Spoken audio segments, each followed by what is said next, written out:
Cat needs a home. The life of a hermit crab isn't so bad. They live near the seashore and they bask in the warm sun. They they they bathe.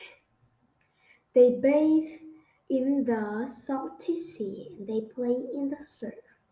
The views are great too. Sunrises and sunsets can be pretty spectacular, and you can buy candid the night sky with all its twinkling stars. But for the warm hermit crab, life was not so great. You see, Cap was a hermit crab, and spectacular proportion. You might think that being the biggest crab on the seashore had its advantages.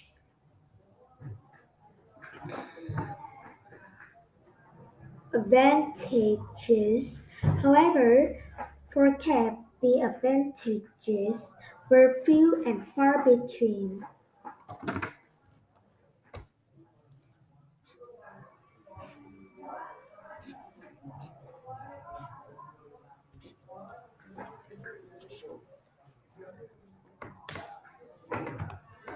One of the biggest problems with being big was just that being big. Being big made it easy for gals to spot Cap as they hung like kites in the stiff sea breeze. But there was a bigger problem. Cap could not find a home that was big enough for him. Hermit crabs live in the discarded shells of snails. As a crab grows, it moves out of one shell and into a big one. The trouble is that most snails are not very big. Now, that is not a huge problem for most normal sized crabs, but for Cap it was a problem of great enormity. Cap walked sideways up and down the shore. He searched and searched for a shell big enough to use as his home. He waited and waited, hoping that soon one day a large shell would wash on shore. While he waited to find a proper home, Cap lived in a large hole in the rock. Now the hole was a fine home for most animals, but it was not a proper home for a hermit crab. Whenever Cap wanted to go out, he felt nicked. The other hermit crabs made fun of him, and the gulls swooped down to try to make him their dinner. Cap always managed to escape the gulls, but the teasing from other crabs hurt to the core of his feelings. To hide his nakedness, Cap tried everything. First, he gathered feathers he found along the shore and strung them together with old finish line. Then he wrapped them around his soft shell. But the other crabs thought he looked silly. "Look at Cap now," they said. "He thinks he's a bird. The next thing you know, he will try to fly." Cap's feelings were hurt even more. He threw off the feathers and returned to his hole in the rock.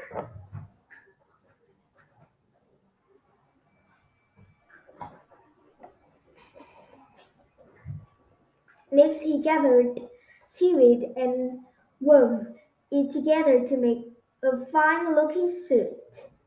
But soon the seaweed began to rot and smell. The smell was so bad that not even Cap could stand it. So he threw away his seaweed suit and returned to his hole in the rock. Peering out of his hole one morning, Cap noticed something strange and washed ashore. He crawled out of the hole to take a closer look. As he got closer, he could see it was a boat, and a very fine boat it was.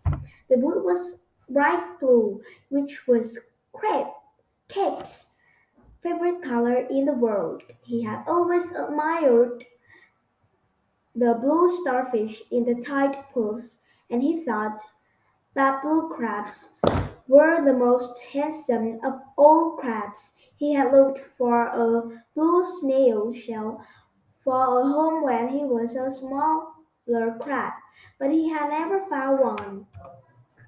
Cap exa- Cap examined the boot more closely. It was made of rubber and would be perfect for stormy days when the cold wind and rain blew off the sea, and on the toe of the boot were two large eyes. Aha! thought Cap. These eyes will surely scare off the swooping gulls. And best of all, the boot was large. Cap looked inside and sized it up. The boot was most definitely big enough for Cap's enormous body. He crawled into the boat. It was a perfect fit. Cap strutted down the shore wearing his new home. The gals were frightened by the two large eyes looking up at them. All the other crabs oohed and awed as Cap walked by. They were envious of Cap's beautiful new home. Cap was not only the biggest crab of the shore, he was also the most handsome. The next week, Cap had an open house. All the other crabs came to see Cap's home, and they all brought him gifts. Cap was no longer a laughing stock of all the crabs. He was the envy